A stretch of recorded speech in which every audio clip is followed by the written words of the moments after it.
So thank you so much fans meetup plan చేసినందుకు thank you మీకు and మీకు మీకు కూడా లైక్ నిజంగా literally అసలు చాలా హ్యాపీగా ఉంది. నేను చెప్దాం అనుకున్నాను చాలా మందికి థ్యాంక్స్ చెప్దామని నాకు సపోర్ట్ చేసిన వాళ్ళకి. సో ఈ సందర్భంగా నేను మనస్ఫూర్తిగా ప్రతి ఒక్కరికి కూడా నా పాదాభివందనం తెలుపుకుంటున్నా. ఎందుకంటే లిటరలీ మీరు లేకపోతే నేను ఇక్కడి వరకు వచ్చేటోని కాదు, మీరు లేకపోతే ఇక్కడ వరకు వచ్చేటోని కాదు, మా అమ్మ లేకపోతే నేను ఈ భూమి మీదకి వచ్చేటోని కాదు. సో నేను నేను బయటికి రావాల్సి వచ్చింది లిటరలీ మా మమ్మీ కోసం. ఎందుకంటే మెయిన్ చాలా మంది డౌట్ అయితే అది ఒకటే, రాము రాథోడ్ వాకౌట్ ఎందుకు చేసిండు బిగ్ బాస్ నుంచి అని చెప్పి. సో చాలా మందికి డౌట్లు ఉన్నాయి, వాళ్ళు ఏదైనా స్క్రిప్ట్ చేశారా లేదంటే ఇంకేదో చాలా మంది నన్ను అడిగారు. సో నేను వాళ్ళకి ఒక మాటలో సమాధానం చెప్పలేను. Because Bigg Boss is very biggest stage, అది ప్లాట్ఫామ్, అది చిన్నది కాదు. సో నేను ప్రతి ఒక్కరికి కూడా నేను చెప్పుకోలేను. నేను ఎక్కడికి వెళ్ళినా కూడా ఒకటే క్వశ్చన్, రాము రాథోడ్ గారు మీరు బిగ్ బాస్ నుంచి ఎందుకు వచ్చారు? ఫస్ట్ నన్ను చూసిన తర్వాత ఒకటే క్వశ్చన్ రేజ్ అవుతుంది అందరికీ, ఎందుకు వచ్చేసారు? బాగున్నారనేది ఎవరు అడగట్లే, లిటరలీ బయటికి ఎందుకు వచ్చారంటున్నారు మెసేజ్లలో ప్రతి దగ్గర. సో నాకైతే నాకు ఆ రోజు లిటరలీ మెంటల్గా నేను ఫిక్స్ అయిపోయి, అంటే చాలా మందికి ఎందుకు మాకు లేరా అమ్మ వాళ్ళు, మాకు లేదా ఫ్యామిలీ అని చాలా మంది అనుకుంటుంటారు. కానీ ఒక విషయం గుర్తుపెట్టుకోవాలి, అంటే బిగ్ బాస్ హౌస్ లో వాళ్ళకు కూడా ఉంది ఫ్యామిలీ, వాళ్ళు కూడా అవన్నీ ఫేస్ చేశారు అండ్ చేస్తున్నారు నాతో పాటు. బట్ నాకేంటంటే చాలా చిన్న స్థాయి నుంచి వచ్చినోని, లైక్ నేను ఎక్కడో మారుమూల ప్రాంతం నుంచి, నాకు ఏ బ్యాక్ సపోర్ట్ లేదు, నాకు ఏ సీరియల్ తెలియదు, ఏ సినిమా తెలియదు, ఏం తెలియదు. నాకు మీలాగానే ఒక కెమెరా, ఒక ఫోన్ పట్టుకోవాలా, ఫోన్లో వీడియోలు రికార్డ్ చేయాలా, అప్లోడ్ చేయాలా, ఇదొక్కటే తెలుసు. తర్వాత నన్ను నేను ఎలాగైనా తీర్చిదిద్దుకొని నన్ను నేను ప్రూవ్ చేసుకొని బయట నేనేంటి అనేది తెలిపియాలి జనాలకి అని చెప్పేసి నేను సొంతంగా సాంగ్స్ రాసుకోవడము. నాకేంటంటే ఓన్ వరల్డ్ చాలా ఇష్టం. ఫస్ట్ థింగ్, నా సొంత ప్రపంచం అనేది నాకు చాలా ఇష్టము. సో దానివల్లనే నేను రాను బొంబాయికి రాను అనే పాట క్రియేట్ చేసి మీ అందరి ఆశీస్సులు పొందిన ఈరోజు రాను బొంబాయికి రాను near by 1 billion is industry hit. నా పొటెన్షియల్ బిగ్ బాస్ హౌస్ లో చాలా మంది చూశారు, నా ఎఫర్ట్స్, నా పొటెన్షియల్ ప్రతి ఒక్కటి చాలా పర్ఫెక్ట్ ఉండేది. నేను ఆడిన గేమ్స్ కావచ్చు ప్రతిదీ చాలా బాగున్నాయి అండ్ నాకు అక్కడ సపోర్ట్ కూడా పర్లేదు, బాగుంది. నేను ఎవరిని కూడా బ్లేమ్ చేయదలుచుకోలేదు, బికాస్ అందరూ నాతో చాలా బాగుండేది అండ్ నేను కూడా అందరితో బాగున్నా. ఎవ్వరు కూడా నా దగ్గర కొంచెం ఏదన్నా నెగిటివ్గా మాట్లాడాలి అంటే కొంచెం ఆలోచిస్తారు, ఎందుకంటే నేను ఎవరితో కూడా ఫేక్గా లేను, చాలా జెన్యున్గా ఉన్నా. అండ్ నాకేంటంటే లిటరలీ ఎట్లుంటుంది, తెలంగాణలో ఊర్లకి వచ్చినాను లిటరలీ. నేను ఈరోజు ఇది షూట్ వేసుకున్నా, గాగల్స్ పెట్టుకొని వచ్చినా, ఇదంతా కాదు మ్యాటర్. ఏంటంటే ఇదంతా షో అప్ అంతే. ఓపెన్గా మాట్లాడుకోవాలంటే ఇట్లా ఉంటేనే జనాలు లైక్ చేస్తున్నారు బయట. వాస్తవమా కాదనేది మీకు తెలుసు. నేను ఏది ఉన్నా సరే, నేను ఏ రేంజ్కి వెళ్ళినా సరే, ఎన్ని నగలు తీసుకున్నా, ఎన్ని డబ్బులు తీసుకున్నా, ఏది తీసుకున్నా మనిషి అనేది మాత్రం నేను గుర్తుపెట్టుకుంటా. అదే రీజన్ తోటి నేను కూడా ఒక మనిషినే. మా అమ్మ కోసం నేను బయటికి వచ్చేసా. నాకు మా అమ్మ అంటే చాలా ఇష్టము. మా అమ్మకి నేను వచ్చే ముందు షుగర్ అటాక్ అయింది, నేను బిగ్ బాస్కి వెళ్ళే ముందు షుగర్ అటాక్ అయింది. సో అమ్మకి లిటరలీ ఆరోగ్యం బాగాలేకుండే. సో నాకు రోజు ఒకటే మైండ్లో అదే తిరుగుతుండే. ఒక 2-3 వారాల తర్వాత లిటరలీ మా ఫ్యామిలీ మర్చిపోయినా నేను.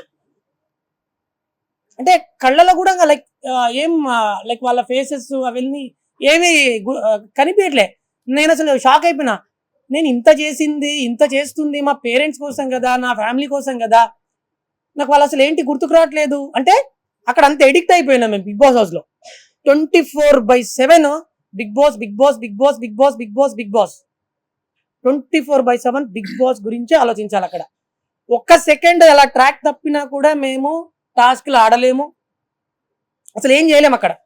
సో చాలా గట్స్ కావాలి, చాలా ఎఫర్ట్స్ పెట్టగలగాలి, చాలా పేషెన్స్ కావాలి. Bigg Boss is not a joke. కానీ నిజంగా నాకు మీరు చేసిన ఆ ఎఫర్ట్స్ మీరు నిజంగా ఎంతమందికి షేర్ చేసి ఉంటారో, రామురాతుడికి ఓట్ చేయండి, రామురాతుడు ఎలిమినేషన్ దగ్గరలో ఉన్నాడని చెప్పి మీరు ఎంతమంది నాకు సపోర్ట్ చేసి ఉంటారో నేను ఊహించగలుగుతా. బట్ నాకేంటంటే ఒకటి, ఒకవేళ నామినేషన్ ప్లేస్లో మా అమ్మ బిగ్ బాస్ ఉంటే డెఫినెట్గా నేను బిగ్ బాస్ని నామినేట్ చేస్తాను. మా అమ్మని చేయలేను, ఎందుకంటే నేను మా అమ్మ నాకు జన్మనిచ్చింది. అండ్ ఏంటంటే నిజంగా లిటరలీ మా అమ్మకి ఆరోగ్యం బాగాలేదు. నేను అదే ఆలోచిస్తూ నిద్ర లేకపోయేది. ఏం చేస్తుందో, నా గురించి ఎంత ఆలోచిస్తుందో, అసలు ఏంటో. అదే ఆ మూలంగానే నా సాంగ్ కూడా పాడిన, తిన్నా తీరం పడతలే కూసున్నా తీరం పడతలే అనే సాంగ్. లిటరలీ సార్ మీరు బాగా గమనించినట్లయితే సార్ క్వశ్చన్ అడిగినప్పుడు నేనేం మాట్లాడకపోయేది, అసలు ఏం సమాధానం చెప్పకపోయేది. ఎందుకంటే నాకు మాటలు రావు, లిటరలీ భయం నాకు. నా భావం ఎట్లా వ్యక్తం చేసుకోవాలి సార్కి, నేను ఎట్లా చెప్పాలి నా బాధ. సో ఆ విషయంలో నేను సార్కి చెప్పా, తిన్నా తీరం పడుతలే కూసున్నా తీరం పడుతలే, ఏడున్నా తీరం పడుతలే ఎవలున్నా తీరం పడుతలే, బాధైతోందే నీ ఆదిలో మనసంతా, మస్తు బరువైతోందే అమ్మ యాదిలో మనసంతా. సో బ్రో ఒకటే చెప్తున్నా, మన పేరెంట్స్ కంటే ఎక్కువ ఏది కాదు. రేపటి నాడు మనము చనిపోయిన తర్వాత మనల్ని మన దగ్గరకి వచ్చి మన పాడ మోసేది మన ఫ్యామిలీ, మన కథ, మనల్ని పుట్టించిన వాళ్ళు. మనం ఎంత ప్రొఫెషనల్, ఎంత బిజీగా ఉన్నా, ఎంత ఇది ఉన్నా కూడా end of the day family important అని చెప్పేసి నేను నమ్ముతా. సో నాకైతే అక్కడ నేను వచ్చేసిన మెయిన్ రీజన్ అయితే అదే. చాలా మంది అనుకుంటున్నారు ఆయన ఎందుకు వచ్చేసిండు అని చెప్పేసి, అక్కడ ఏదో అట్లా జరిగింది అనుకుంటున్నా చాలా మంది డౌట్ అది. కానీ ఆ డౌట్ అయితే నేను ఈరోజు క్లియర్ చేస్తున్నా. అక్కడ ఎలాంటి స్క్రిప్ట్ లేదు, ఎలాంటి ఎవరి ప్రభావం అయితే నా మీద ఎవరిది అయితే ఏం లేదు. నా ఓన్గా నేనే బయటకు వచ్చిన.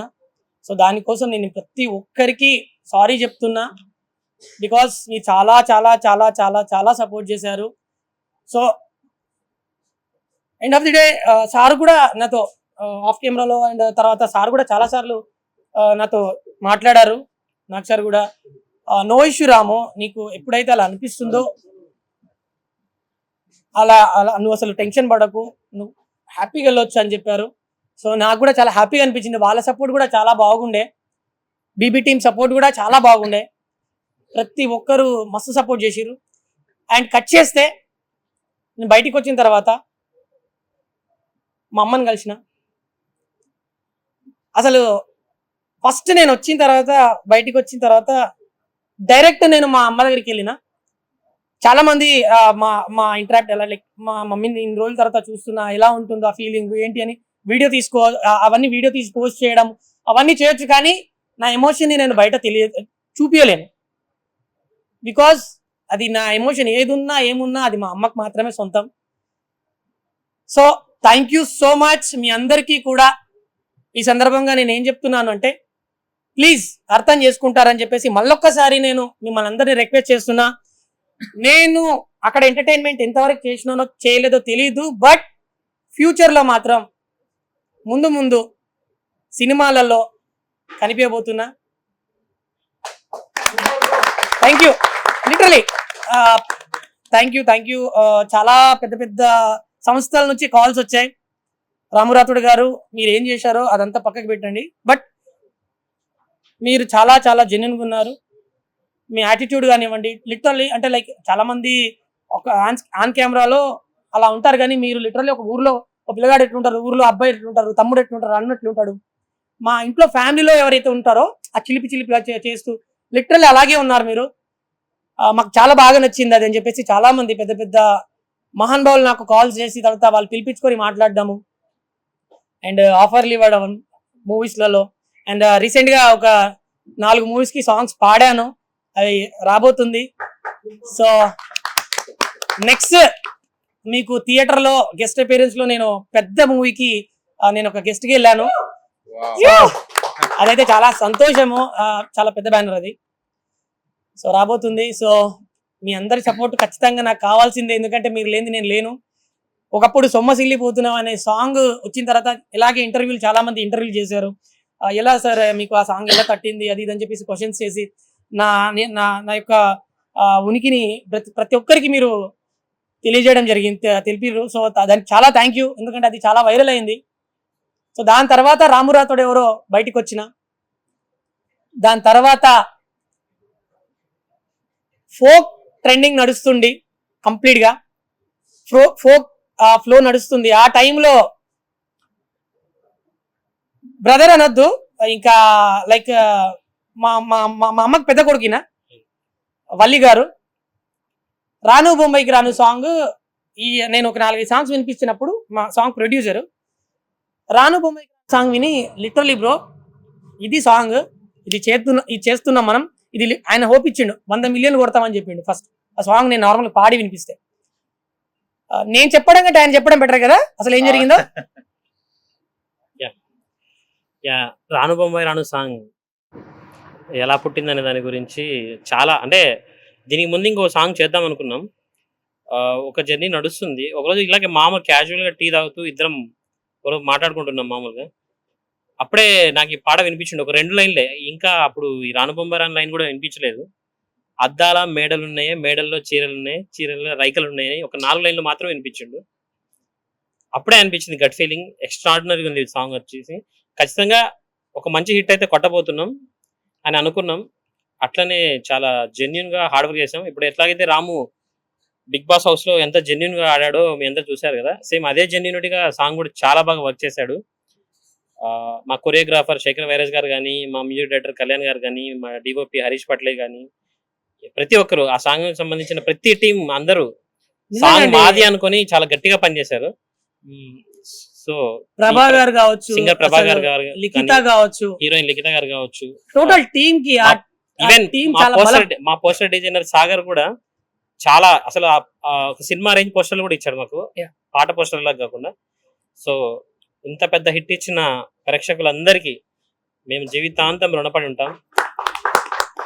ఒక కింది స్థాయి నుంచి ఒక కళాకారుణ్ణి ఒక సాంగ్ తో ఇంత పెద్దది చేసిన ప్రతి ఒక్క ప్రేక్షక దేవుళ్ళకి అందరికీ రాము తరపున, నా తరపున, మా టీం అందరి తరపున శిరస్సు వంచి పాదాభివందనాలండి అందరికి. సో మేము చెప్పాలనుకున్నది చెప్పినాం. ఏదైనా క్వశ్చన్స్ ఉంటే సూపర్. నేనైతే చూస్తున్నారు కదా, చాలా చాలా హ్యాపీగా ఉన్నా. లైక్ లిటరలీ దాని ఏమంటారు, ఆనంద బాష్పాలు అంటారు కదా, అది హ్యాపీ టీయర్స్. ఇంకా అదైతే నాకు డైలీ నేను నా వీడియోస్ అవన్నీ వెళ్తున్నప్పుడు మీరు ఇచ్చే రెస్పాన్స్ అవన్నీ చూసి లిటరలీ నేను అది నాకు లిటరల్ వస్తుంటుంది.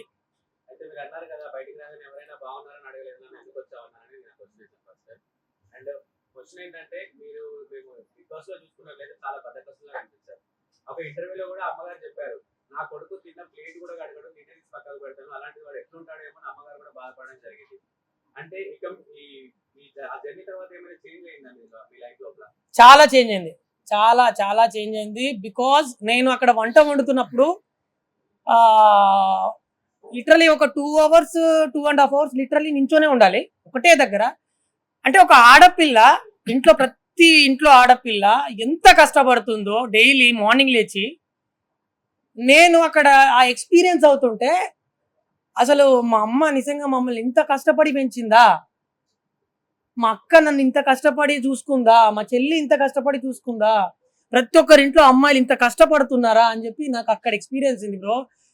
లిటరలీ బ్రో నించోని జస్ట్ ఇలా కుక్ చేస్తుంటే ఈ బ్యాక్ పెయిన్ టోటల్ గా మనకే ఇట్లుంటే అసలు అమ్మాయిలు వాళ్ళు ఎలా చేయగలుగుతున్నారు. మా అమ్మ ఇలా లిటరలీ నన్ను బయటికి రప్పించింది ఆ పెయిన్ నేను బయటికి రప్పించింది. ఎప్పుడు మా అమ్మని చూడాలా, ఎప్పుడు మా అమ్మని చూడాలా. నెక్స్ట్ క్వశ్చన్, మనం నేను కూడా విలేజ్ నుంచి వచ్చిన అబ్బాయినండి. ఏంటంటే మనం ఎక్కడైనా చిన్న గొడవ జరుగుతుందంటే ఏం జరుగుతుంది చూడాలి తెలుసుకోవాలని చెప్పేసి మీరు కూడా ఎక్కడైనా ఎవరైనా కన్వర్సేషన్ జరిగితే మధ్యలో వెళ్ళి ఏం వెళ్ళినట్టు చిన్న చిన్నగా కుందేలు కనుక గంతులు వేసినట్టు వెళ్ళి నిలబడినట్టు నిలబడ్డారు. చాలాసార్లు నాగార్జున గారు చాలా నవ్వినారు కూడా దాని మీద. అంటే మనం నిజంగా బయట అదే అంటారా? నేనైతే జెన్యున్ చెప్తున్నా, నాకు గొడవలతోటి అస్సలు సంబంధం ఉండదు. ఫస్ట్ థింగ్, నాకు గొడవలు అంటే అస్సలు నచ్చదు, పడదు కూడా. ఫస్ట్ థింగ్, నాకు ఏదైనా గొడవ అవుతుందంటే లైక్ అది అంటే లైక్ ఎక్కువ అవుతుంది అంటే అక్కడ నీడ్ గొడవలు. యాక్చువల్లీ బిగ్ బాస్ హౌస్ అనేది ఒకరినొకరు కొంచెం అక్కడ అదంతా జరుగుతుంటుంది కాబట్టి సో అది వాళ్ళకి అది చేస్తుంటారు. కానీ బయట ఏదన్నా అన్నెసరీ గొడవలు జరుగుతున్నాయి, అన్నెసరీగా ఏదన్నా జరుగుతుంది అంటే ఖచ్చితంగా నేను అందులో నా ఇన్వాల్వ్మెంట్ ఖచ్చితంగా ఉంటుంది. ఎందుకంటే నేను చూడలేను వాళ్ళని అలా గొడవలు పడ్డాము, అదంతా చూడలేను. ఒకవేళ తప్పు ఉందంటే ఎందుకన్నా, దేనికోసము, ఏదున్నా ఈరోజు మనం ఇక్కడ ఈ విలేజ్లో గొడవ పడుతున్నాం, కానీ కొంచెం బయటికి వెళ్తే ఒక దగ్గర వాడు నువ్వు గొడవ పడినోడు బయట కనిపిస్తే ఏ బ్రో హాయ్ బ్రో అని చెప్పేసి మనం మళ్ళీ మీట్ అవుతాం. అంటే విలేజ్లో గొడవ పడతాం బద్ధ శత్రులమైనా కానీ బయట ఎక్కడో వేరే లైక్ స్టేట్స్లో, వేరే స్టేట్స్లో, కంట్రీలలో కానీ వాడే కనిపిస్తే తప్పదు, మనం వాడితో మాట్లాడాలి ఫ్యూచర్లో. సో నాకేంటి అంటే నేను ఎండ్ ఆఫ్ ది డే ఒకటే ఆలోచిస్తా, నాకు గొడవలు అసలు పడదు, నేను ఏదున్నా సర్దుకుపోతా. అండ్ నాకు చాలా అడ్జస్ట్ మనస్తత్వం నాది. అండ్ నేను బుద్ధుడిని అయితే ఖచ్చితంగా నేను 100కి 100% ఫాలో అవుతుంటా. ఎందుకంటే నాగ్ సార్ చాలాసార్లు నేను ఇన్స్పైర్ అయినా నాగ్ సార్ని చూసి. చాలా పాజిటివ్ ఉంటాడు. ఒకసారి సండే ఎపిసోడ్లో వచ్చినప్పుడు సార్ ఒక కథ చెప్పిండు బుద్ధుని గురించి. ఇట్లా ఒక విలేజ్కి భిక్షం అడగడానికి బుద్ధుడు వెళ్ళినప్పుడు ఒక అమ్మని ఇంట్లో అమ్మ భిక్షాందేయి అని చెప్పి అడిగితే తను వేస్తాను ఆగండి అని చెప్పి తనని దాదాపు ఒక 2-3 గంటలు ఆపుతుంది. వాళ్ళ ఇంట్లో ఒక పిల్లాడు పాల కోసం ఏడుస్తుంటాడంట. సో అదంతా జరుగుతున్నప్పుడు ఆమెకి చిరాకు వచ్చి ఎందుకు ఆగట్లేదు, ఏంటి నువ్వు ఆఫ్టర్ ఆల్ ఒక ఇది కదా, ఎందుకు అట్లా ఇది అని చెప్పేసి చాలా సందర్భంలో ఆయనని తిడుతుంది అనమాట. తిట్టినప్పుడు ఆయన నవ్వుతూ ఆమె తిట్లనన్నీ రిసీవ్ చేసుకుంటా ఉంటాడు, వింటా ఉంటాడు. కట్ చేస్తే ఈవిడ last end of the day ఆయన నవ్వుకుంటూ వెళ్తున్నప్పుడు అడుగుతుంది ఒక క్వశ్చన్, ఎందుకు మీరు ఇంత తిడుతున్నా కూడా రియాక్ట్ అవ్వట్లేదు, ఏంటి అసలు మీరు మనిషేనా అది అన్నట్టుగా మీరు ఇక్కడే ఉన్నారు కదా అని చెప్పి అడిగినప్పుడు ఆయన ఒకటే సమాధానం చెప్తాడు, మీరు తిట్టిన తిట్లన్నీ నేను రిసీవ్ చేసుకోలేదు, నా చెవుల వరకు రాలేదు. ఎందుకంటే మీరు ఏవి తిట్టినా ఏం చేసినా ఎండ్ ఆఫ్ ది డే నాకు భిక్షాటన నేను చేసినప్పుడు నాకు భిక్షమైతే దొరికింది. నువ్వు తిట్టారో ఏం చేసి అమ్మ కూడా తిడుతుంది. సో ఆ విధంగా నేను ఎక్కువ గొడవలు ఎంకరేజ్ చేయను. నాకు అసలు గొడవలు అంటే నిజంగా లిటరలీ నాకు నచ్చదు. సో నేను అక్కడ అది నేర్చుకున్న బిగ్ బాస్ హౌస్లో. అన్నెసెసరీ గొడవలు నాకు నచ్చదు. సో అన్నెసెసరీగా గొడవలు ఎక్కడ పెట్టుకోలేదు. ఏదండి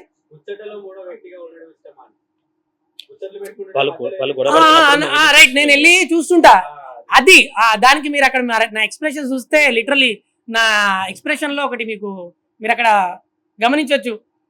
ఎందుకు, ఏం అవసరము నా ఎక్స్ప్రెషన్. నేను అక్కడ లిటరలీ ఇప్పుడు వాళ్ళు అక్కడ ఇద్దరు ఎవరో గొడవ పడుతున్నారు, నేను ఎందుకు, ఇక్కడ అవసరం లేదు కదా గొడవ, దేనికోసం గొడవ పడుతున్నట్టు ఇప్పుడు మీరు. యా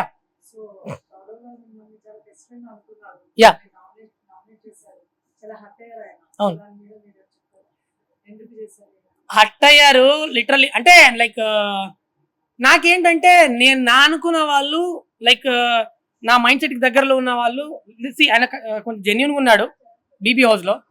సో నాకు ఏమనిపించింది అంటే నాకు చాలా సపోర్టెడ్గా ఉండే బిగ్ బాస్ హౌస్లో. సో తను అలా ఉండకుండా జనాల దృష్టిలో తను ఒక బెస్ట్ పర్సన్గానే బయటికి వెళ్ళాలి, బెస్ట్ పర్సన్గానే రావాలి. సో తన రూట్ చేంజ్ చేయాలి ఎలాగని చెప్పేసి నేను చెప్పా. ఒక 4-5 సార్లు చాలాసార్లు చెప్పా, అయినా వినలేదు. తను చాలాసార్లు చెప్పిన సందర్భాలు ఉన్నాయి. బ్రో మీరు ఇక్కడ ఈ కెప్టెన్ అయినప్పుడు మీరు ఇది వినలేదు, ఈ మ్యాటర్ నేను చాలాసార్లు చెప్పినా అయినా కూడా మీరు పట్టించుకోలేదు, ఎందుకు అలా చేస్తున్నారు, అది కరెక్ట్ కాదని చెప్పేసి నేను 4-5 సార్లు చెప్పా. సో తను దాన్ని నెగ్లెక్ట్ చేసిండు. సో దాని తర్వాత నాకు అది కరెక్ట్ అనిపించలే. సో ఈ పాయింట్ మీద నేను ఖచ్చితంగా నిన్ను నామినేట్ చేయొచ్చు, చెప్పలేమని చెప్పి కూడా చాలా సందర్భాల్లో చెప్పినా. తర్వాత నీ ఇష్టం బ్రో అని చెప్పిండు. సో దాని వైజ్గానే నేను నామినేట్ చేస్తున్నా అని చెప్పి నామినేట్ చేసిన. దాన్ని చాలా బాధపడ్డాడు. సో నేను కూడా దాని తర్వాత చాలా బాధపడ్డా.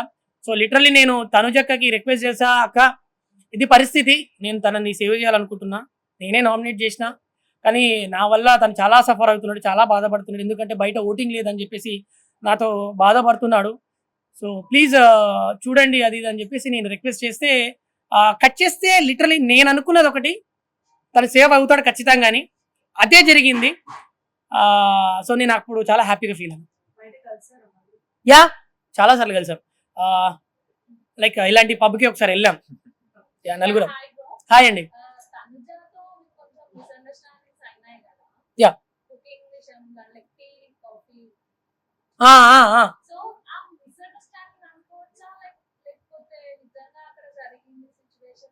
ఏమండి ఇప్పుడు మాది డైలీ అక్కడ మేము పొద్దున్న లేస్తే నైట్ పడుకునేదాకా మేమందరం ఒకరు ఫేసెస్ ఒకరు చూసుకుంటా ఉంటాం. ఇప్పుడు మీరైనా కూడా ఇప్పుడు ఇంతమంది ఇక్కడ ఉన్నారు కదా, మీరందరూ ఒకటే ఇక్కడే ఒక 50 రోజులు ఉండండి, 50 రోజులు ఉండండి, ఒకరు ఫేసెస్ ఒకరు చూసుకుంటూ ఉంటారా? లిటరల్ ఇప్పుడు మీరిద్దరు ఇక్కడ ఉన్నారు, మీరు ఒక 50 రోజులు ఇక్కడే ఉండి మీరు ఒకరినొకరు మాట్లాడుకోండి, మీ ఇద్దరు ఫ్రెండ్స్ ఉంటారు ఫస్ట్. ఏమండి అయితే ఇంతకుముందు రాము రాథోడ్ అంటే రాము బొంబాయికి రాము రాథోడ్ అని చెప్తుండే, ఇప్పుడేమో బిగ్ బాస్ రాము రాథోడ్ అని చెప్తున్నారు. ఓకే, మీరు ఎలా ఫీల్ అవుతున్నారు? చాలా హ్యాపీగా ఫీల్ అవుతుంది. బికాజ్ ఎవరికైనా సరే బిగ్ బాస్ అవకాశం అనేది అంత ఈజీగా రాదు. బిగ్ బాస్ తర్వాత లిటరలీ నేను ప్రతి ఒక్క ఇంటికి నేను ఒక కొడుకు లెక్క, ఒక తమ్ముడు లెక్క, ఒక అన్న లెక్క, అందరు నన్ను ఓన్ చేసుకున్నారు. సో దానికైతే నేను చాలా చాలా చాలా చాలా హ్యాపీగా ఉన్నా. And one of the reason నేను బిగ్ బాస్కి వెళ్ళడానికి మా బ్రదర్, మా అన్న, మా బిగ్ బ్రదర్ వెళ్ళాలి చారి గారు, నేను చారి గారు అంటారు, నేను ఆయన రావు గారు అంటాను, నేను చారి గారిని, ఆయన రావు గారు. సో చారి గారు మీరు ఖచ్చితంగా బిగ్ బాస్కి వెళ్ళాలి, బికాజ్ బిగ్ బాస్ అవకాశం అనేది చాలా పెద్ద గిఫ్ట్ అది. సో మీరు ఖచ్చితంగా వెళ్ళాలని చెప్పేసి తను బలవంతంగా ఓకే రావు గారు ఖచ్చితంగా మీకోసం ఖచ్చితంగా వెళ్తా. అండ్ మా అమ్మకి లిటరలీ బిగ్ బాస్ అంటే చాలా ఇష్టం. సీజన్ 7 చూసేది మా అమ్మ. నాకు బిగ్ బాస్ అంటే ఏంటో కూడా తెలియదు, ఐ స్వేర్ బిగ్ బాస్ అంటే ఏంటో కూడా తెలియదు. మా అమ్మ బిగ్ బాస్ బిగ్ బాస్ వస్తుందిరా, బిగ్ బాస్ వస్తుంది పెట్టరా అని చెప్పి మా ఇంట్లో బిగ్ బాస్ పెట్టుకొని చూసేది. సీజన్ 7 చూస్తున్నప్పుడు నేను ఏందప్ప మా అమ్మ ఇంత ఇంట్రెస్ట్గా చూస్తుంది, అసలు ఏముంటుంది ఇంట్లో. అండ్ ప్రతి ఒక్కరు కంటెస్టెంట్ పేర్లు చెప్పేది నాకు. ఈరోజు ఆ అబ్బాయి అట్లా చేసిండు, ఆమె అట్లా అరిచింది, ఆమె ఇట్లా అన్నాడు, ఇది చెప్తుంటే అరే ఇంతేముంది ఇందులో అసలు అని చెప్పేసి నేను కొంచెం నేను కూడా సీజన్ చూడడం స్టార్ట్ చేసిన. ఒక 2, 3, 4, 5 ఎపిసోడ్లు చూసిన. ఇంకా తర్వాత మళ్ళీ నేను నా సాంగ్స్ బిజీ షెడ్యూల్లో కంటిన్యూగా ఇంకా నేను డైలీ నా షూట్లు అదే పనిలో ఉన్నా. ఇంకా నాకు నిజంగా మీరు గమనించినట్లయితే బిగ్ బాస్ హౌస్ అనేది, నేను బిగ్ బాస్ హౌస్లో అడుగుపెట్టిన తర్వాత నాకు 2 వారాల తర్వాత అర్థమైంది బిగ్ బాస్ అంటే ఏంది. అప్పటి వరకు అసలు నాకు స్ట్రాటజీ ఏంటో కూడా తెలియదు. స్ట్రాటజీ అంటే ఏంది అది కూడా తెలియదు నాకు. దానికి సాక్ష్యం నేనే. అంటే బిగ్ బాస్ వెళ్ళక ముందు రోజు కూడా 2 days బిఫోర్ కూడా దుబాయ్లో గామా అవార్డ్స్ వచ్చింటే తీసుకోవడానికి వెళ్ళిండు.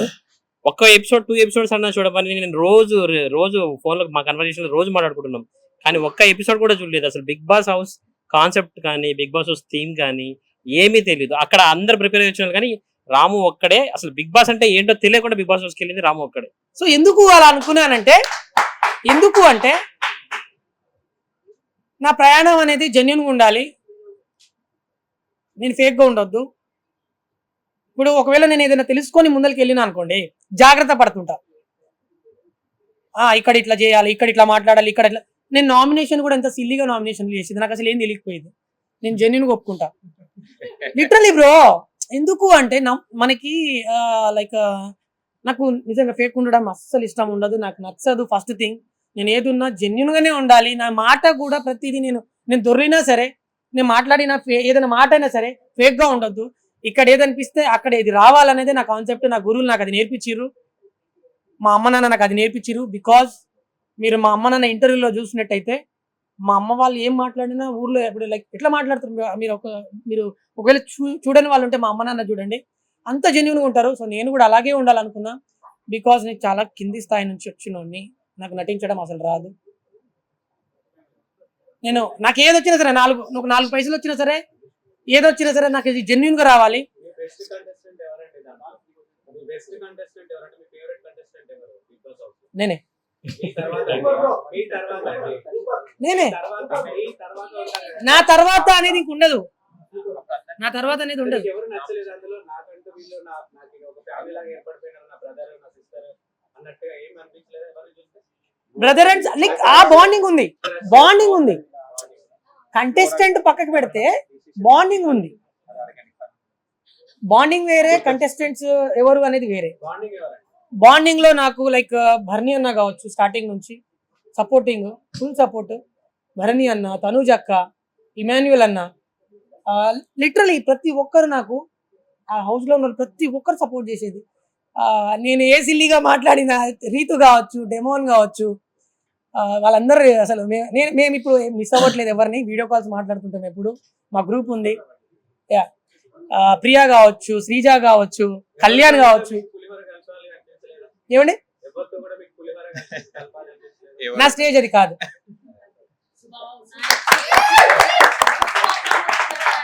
రాము రాథోడ్ అనే వ్యక్తి, చాలా మంది అనుకోవచ్చు వీడేం పెద్ద ఇదా, వాడేంత పెద్ద ఇదా. నేను పెద్ద అది కావాలి ఫ్యూచర్ లో.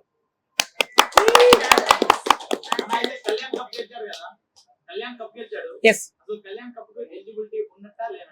100%. బికాస్ తన ఎఫర్ట్ కానివచ్చు, స్ట్రాటజీస్ కానివచ్చు, ప్రతి ఒక్కటి పర్ఫెక్ట్ గా ప్రతి ఒక్కటి టైంలో చేశాడు. లిటరలీ ఆ టాప్ 5 లో ఉన్న ప్రతి ఒక్కరు విన్నర్సే. ఈవెన్ నేనుంటే నేను కూడా విన్నర్నే. బికాజ్ అక్కడ చాలా మంది కష్టపడ్డారు. ఎందుకంటే మాకు ఇంత అన్నంలో మా అందరికీ షేర్ చేసుకోవాలి. ఇంతే అన్నంలో కడుపుకు మార్చుకొని అసలు ప్రతి ఒక్కటి అక్కడ నిద్ర లేకుండా రాత్రింబవళ్ళు, అసలు ఆయాసం వచ్చినా ఏదొచ్చినా ప్రతి ఒక్కరు చాలా కష్టపడ్డారండి నిజంగా. భరణి అన్నకి ఇక్కడ ఇంజూర్ అయినా కూడా చాలా మందికి, లిటరలీ నా అదృష్టం ఏందో కానీ బిగ్ బాస్ హౌస్ లో ఇంజూర్ కాకుండా వచ్చినోడు నేను ఒక్కడే. ఇంజూర్ కాకుండా నా అదృష్టం అది.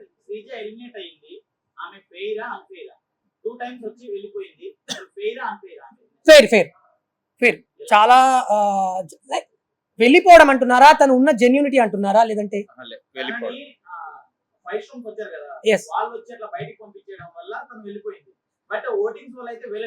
ఓకే ఓటింగ్స్ లైక్ నాకైతే అది జెన్యూన్లీ నాకైతే అది తెలియదు. బికాజ్ ఇప్పుడు నేను బాత్రూమ్ లో ఉన్నప్పుడు బయట వాళ్ళు ఏం చేస్తున్నారో నాకు ఎలా తెలుస్తుంది? లైక్ లిటరలీ నేను అక్కడ లేనప్పుడు అక్కడ ఏం జరుగుతుంది అనేది నాకు తెలియదు. తెలుస్తుంది, బట్ నేను అవన్నీ డిస్కషన్ పెట్టుకోలేదు. ఎందుకంటే నాకు అక్కడికే చాలా స్ట్రెస్ పెరిగిపోతుంది మైండ్ లో. నేను అవన్నీ మైండ్ లో ఎవరేం చేస్తున్నారు, వాళ్ళకి ఏం జరిగింది, వాళ్ళు ఏం చేస్తున్నారు, ఇదేం చేస్తున్నారు, ఇవన్నీ నేను ఆలోచించుకుంటా కూర్చోలేదు. అండ్ నాకు అంత ఓపిక కూడా లేకుంటుండే. యా, అసలు మీరు బిగ్ బాస్ హౌస్ లో ఎంటర్టైన్ చేశాను అనుకుంటున్నారా, చేయలేదు అనుకుంటున్నారా? 100కి 100% నేను చేశా. సో మీరైతే చేశాను అనుకుంటున్నారు, మీరు 100% అన్నారు, మేము 200% అంటున్నాం. మీకు తెలియకుండా మమ్మల్ని ఎంటర్టైన్ చేశారు. సూపర్ ఇంకా హ్యాపీ కదా. సూపర్ హ్యాపీ కదా. 100కి 100% చేశా. నేను ఎర్లీ మార్నింగ్ నాది నా వేకప్ ఎలా ఉంటుందంటే సాంగ్ బీజిఎం వినిపించిందంటే అక్కడ ఎంటర్టైన్ చేశారు. ఇంకోటి ఏంటంటే ఆ ఫన్నీ థింగ్స్ కొన్ని ఉన్నాయి కదా, సో నాగార్జున గారు అవి ఏవి పెట్టి చూపించారు కదా, అవన్నీ మేము సపరేట్ చూసినప్పుడు మాకు అంత అర్థం అవ్వలేదు. సో ఆ ఒక్క ఏవి దగ్గర ఆ తర్వాత మిమ్మల్ని క్యాచ్ చేస్తూనే ఉన్నాం. ప్రతి ఒక్క చోట ఇలా క్యాచ్ చేస్తూనే ఉన్నాము. ఇంకో హైలైట్ ఏంటంటే బిగ్ బాస్ ఫైనల్ రోజు అందరూ కంటెస్టెంట్లతో ట్రోఫీలతో ఫోటో దిగితే మీరు మాత్రం పోలీసులతో ఫోటో దిగారు. సూపర్. అదే అలా ఫోటో దిగారు. అలా ఏం లేదు. యాక్చువల్లీ ఈ వీడియోలు అయితే వాళ్ళు కూడా చూస్తారు, నేను ఇది ఫేక్ కాదు. వాళ్ళు వచ్చిన తర్వాత వాళ్ళు నేను అక్కడ స్టేజ్ దగ్గర ముందు అంటే ఆఫ్ స్క్రీన్ అది వాళ్ళు నన్ను పిలిచారు. హాయ్ రాము బ్రో ఎలా ఉన్నారు అని చెప్పి 2-3 అక్కడ సిఐ సార్, ఎస్ఐ సార్ ఉన్నారు. అండ్ మన సార్ అడిషనల్ ఎస్పీ అనుకుంటాను సార్. సో సార్ వాళ్ళు కూడా పిలిచారు. నేను వెళ్ళా మాట్లాడుతుంటే సార్ నా పూర్వోత్తరం మొత్తం చెప్తున్నాడు. షాక్ అయిపోయినా నేను. సార్ ఏంటి సార్ ఇది అంటే, నాకు తెలుసు రాము, నీ గురించి మొత్తం తెలుసు, నువ్వు ఏడ పుట్టినావు, ఏం చేసినావు, ఎట్లా ఉన్నావు, ఎట్లా పెరిగినావు, మీ అమ్మ నాన్న ఎవరు. అడిషనల్ ఎస్పీ సార్ మాట్లాడుతుంటే లిటరలీ నాకు చెమటలు పట్టినాయి. సార్ ఇవన్నీ మీకు ఎలా చూస్తారంటే, నేను అక్కడే నేను చాలా సీనియర్ అక్కడ, నేను జాబ్ చేశాను అక్కడ వనపర్తి, బిజినపల్లి, మా మహబూబ్నగర్లో తను వర్క్ చేశారంట. సో అక్కడ ఉన్న వాళ్ళు పోలీస్ వాళ్ళు ఎవరైతే సార్ వాళ్ళు ఎవరైతే ఉన్నారో వాళ్ళందరూ కూడా నా ఫ్యాన్స్ అంట. వాళ్ళ ఇంట్లో ప్రతి ఒక్క వాళ్ళు పిల్లలు కావచ్చు, వాళ్ళ పేరెంట్స్ కావచ్చు, రాను బొంబాయి కంటే వాళ్ళు కూడా ఇలా అంటున్నారు. వామ్మో షాక్ అయినా నేను. అసలు నా సాంగ్ నన్ను ఎక్కడ తీసుకెళ్ళి పెట్టేసింది అసలు అని చెప్పేసి నాకు లిటరలీ చాలా హ్యాపీగా ఫీల్ అవుతుంటా. అండ్ నేను ఒక పోస్ట్లో కూడా ఇంకా పెట్టినా, నేను ఈ తెలుగు గడ్డ మీద పుట్టినందుకు చాలా చాలా చాలా గర్వపడుతున్నా. బికాజ్ ఒక తెలుగు పాట ప్రపంచం మొత్తం ఊపేసింది. ఎక్కడ మిస్ వరల్డ్స్, ఎక్కడ ఆఫ్రికన్స్, ఎక్కడ తెలంగాణ విలేజ్, కపిల్ శర్మ షో, ఇంకా చెప్పుకుంటే చాలా ఉన్నాయి. ఇంకొక షాకింగ్ న్యూస్ ఏంటంటే సార్ కూడా మాట్లాడుకున్నారంట, చిరు సార్ కూడా సాంగ్ గురించి. నాకు ఆ విషయం తెలిసి నేను చాలా హ్యాపీగా ఫీల్ అయ్యా. మేము చిరంజీవి సార్కి పెద్ద అభిమానులు. ఎస్, మేమైతే లిటరలీ సార్ అడిగితే డెడికేటెడ్ ఈ సాంగ్ సార్. ఎస్, నన్ను బావాని పిలవచ్చు కదా, తన గర్ల్ ఫ్రెండ్ అడుగుతుంటారు లైక్ చాలా మంది నేను చూస్తున్నా. ఇది ఎవరికైనా కనెక్ట్ అవుతుంది అని చెప్పేసి నేను ఈ సాంగ్ లిటరలీ రాసా. తన గర్ల్ ఫ్రెండ్ చేత బావాని పిలిపించుకోవాలని చెప్పి చాలా మంది అనుకుంటుంటారు. సో ఆ థింకింగ్ లో నేను ఒక సాంగ్ రాసా. సో అప్పుడు అమ్మాయి తనని బావా అంటూ సాంగ్ పాడుతుంది అనమాట. సీతమే బావా చిన్నంగా నన్నే చూసి సైగా చేస్తా అంటే, సీతమే బావా సిన్ని గుండెలోన నువ్వే గూడే గడతా అంటే, సీతమే బావా చిన్నంగా నన్నే చూసి సైగా చేస్తా అంటే, సీతమే బావా సిన్ని గుండెలోన నువ్వే గూడే గడతా అంటే, సీర కొంగు సిద్ధమన్నది నిన్ను కొంగు కట్టుకోమని, ప్రేమ రంగునే పూసుకొని చేసుకుంటా నిన్ను నవాణ్ణి, సిద్ధమే బావా చెప్పుకుంటా ఆ దేవదుల్ని సల్లంగా చూడమని, సిద్ధమే బావా చేసుకుంటా నువ్వు నావా. సారీ లిరిక్స్ కొంచెం మర్చిపోయా. బట్ ఎనీహౌ నెక్స్ట్ అయితే ఖచ్చితంగా నెక్స్ట్ సొమ్మసిల్లి కాబోతుంది సాంగ్. నేను చాలా హ్యాపీగా ఉన్నా ఆ విషయంలో. మంచి మెలోడీ సాంగ్ ఫోక్ లో. So thank you.